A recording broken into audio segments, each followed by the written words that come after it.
পাটোয়ারি মনে করছে যে এমপি হইলে এলাকা থেকে কোনো একটা বাড়ি গাড়ি দখল টখল করে নিয়ে থাকবো। তার যারা কাজ করতেছে তারাই বাসা চেনে না, আমরা তো মনে হয় দুর্ভাগ্যবান। এই জামাতি জোট, এনসিপি জোট, এদের কাছ থেকে AK-47 পাওয়া গেছে। নাসিরউদ্দিন পাটোয়ারি তো একটা জোট থেকে নির্বাচন করতেছে, সেই জোটের মহিলাদের কাছ থেকেও AK-47 পাওয়া গেছে। আপনারা মনে হয় কালকে মিডিয়াতে দেখেছেন, তাই না?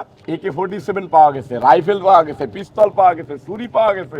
AK-47 শুধু আমরা প্রশাসনের কাছে দেখি, বিজিবির কাছে দেখি বর্ডার নিয়ন্ত্রণ করার জন্য, কিন্তু এই জামাতি জোট, এনসিপি জোট, এদের কাছ থেকে AK-47 পাওয়া গেছে। আমার বউ আমাকে খুব রিকোয়েস্ট করে কালকে এই মিডিয়াতে এই AK-47 এর ছবি টবি দেখার পরে বলছে যে তুমি আর ঘর থেকে বেরোয় না, কারণ জামাত এবং এই এনসিপি জোট তোমাকে খুবই অপছন্দ করে, যে কোনো সময় মহিলারা বোরকা পরে এসে তোমাকে গুলি করে মেরে ফেলতে পারে। আমি খুবই ভয়ে আছি। এটা ওদের কাছে শোভা পায়, এটা আমাদের কাছে না।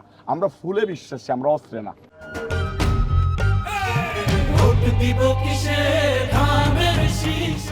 আমরা ফুলে বিশ্বাসী, আর নাসিরউদ্দিন পাটোয়ারি ফুলকে খুব পছন্দ করে। দেখি যে শাহবাগে ফুল মার্কেটে ও প্রায় প্রায় যায়, এবং ফুল মার্কেটে কে কয় টাকা উঠায় বা কি কেমনে কি করে এটা ও জানতে চায়, ইন্টারেস্ট ভালো।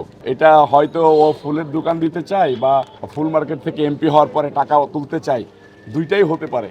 তো নাসিরউদ্দিন পাটোয়ারি যদি এমপি নির্বাচিত হয়, তো আমি একজন জুলাই যোদ্ধা হিসেবে তার বাসায় ফুল নিয়ে যেতেও পারি। তো বাসাটা তো আগে দরকার। এই জন্য আমার কাছে মনে হয়েছে যে আমি যেহেতু এই এলাকাতে বসবাস করি, দেখেন এই যে মশার উৎপাত, প্রচণ্ড পরিমাণে মশার উৎপাত। তো নাসিরউদ্দিন পাটোয়ারির কাছে আমি এই মশা যাতে না হয়, ড্রেন ভালোভাবে পরিষ্কার করা, বা এই যে জ্যামজট নিরসনে, মাদক এলাকায় যাতে না থাকে, সেসব বিষয়েও কথা বলতে পারি, সে যদি এমপি নির্বাচিত হয়। তা আমি একজন সাধারণ নাগরিক হিসেবে এই এলাকাতে আরও অনেক নাগরিক আছে, তাদের সকলেরই প্রয়োজনীয়তা থাকতে পারে। সেই কারণে আসলে নাসিরউদ্দিন পাটোয়ারির বাসাটা আমার জিজ্ঞেস করা যে আদেও নাসিরউদ্দিন পাটোয়ারি এই এলাকাতে বাসা নিছে কিনা, বা তার বাসা আছে কিনা, বা সে যদি নির্বাচিত হয় জনগণ তাকে পাবে কিনা। আমাদের বিএনপির প্রার্থী মির্জা আব্বাস সাহেব বলেছেন যে দীর্ঘদিন যাবৎ এই এলাকাতে আমি এমপি হয়েছি, আমার বাসা সবাই চেনে। এই এলাকা থেকে যে আগে যে এমপি, স্বৈরাচারী সরকারের সময় যারা এমপি হয়েছিল, রাশেদ খান মেনন, তারপরে এই যে বাহাউদ্দিন নাসির, এদের কারোরই কোনো বাসা নেই, তারপরে তারা জনগণের সেবা দিতে পারেন নাই। তো নাসিরউদ্দিন পাটোয়ারির যেহেতু বাসা নেই, তার বাসায়ও মানুষ গিয়ে পাবে না, সে জনগণের সেবা দিতে পারবে না। তা আমি নাসিরউদ্দিন পাটোয়ারির অফিসে গিয়ে জিজ্ঞেস করেছি সে বাসা নিয়েছে কিনা। এটা চলতে আসলে আমি রিপ্লেট বিলু করতে গেছিলাম, আমি চলতে অফিস দেখা, তার যে নেতাকর্মীরা তারাও তার বাসা চিনে না। তো আমার কাছে একটু অবাক হয়েছে যে তার যারা কাজ করতেছে তারাই বাসা চেনে না, আমরা তো মনে হয় দুর্ভাগ্যবান। তো এই কারণে নাসিরউদ্দিন পাটোয়ারির বাসা আমার চিনতে চাওয়া। নাসিরউদ্দিন পাটোয়ারির লোকজনের কাছে আমি অফিসে পরামর্শ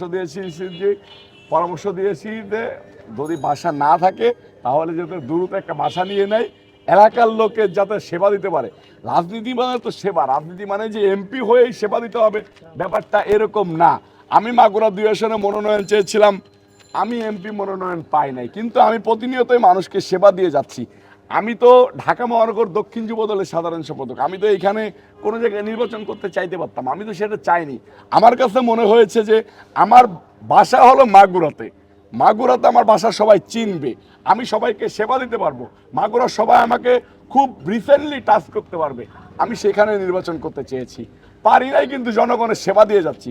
তো এইখানে যদি নাসিরউদ্দিন পাটোয়ারির বাসা থাকতো, তাহলে সে জনগণকে যদি মাইন্ড থাকে সেবা দেওয়া, তাহলে সেবা দিতে পারতো। তো বাসা নেয় না, এটা একটা বোকামি করেছে। নাসিরউদ্দিন পাটোয়ারি মনে করছে যে এমপি হইলে এলাকা থেকে কোনো একটা বাড়ি গাড়ি দখল টখল করে নিয়ে থাকবো।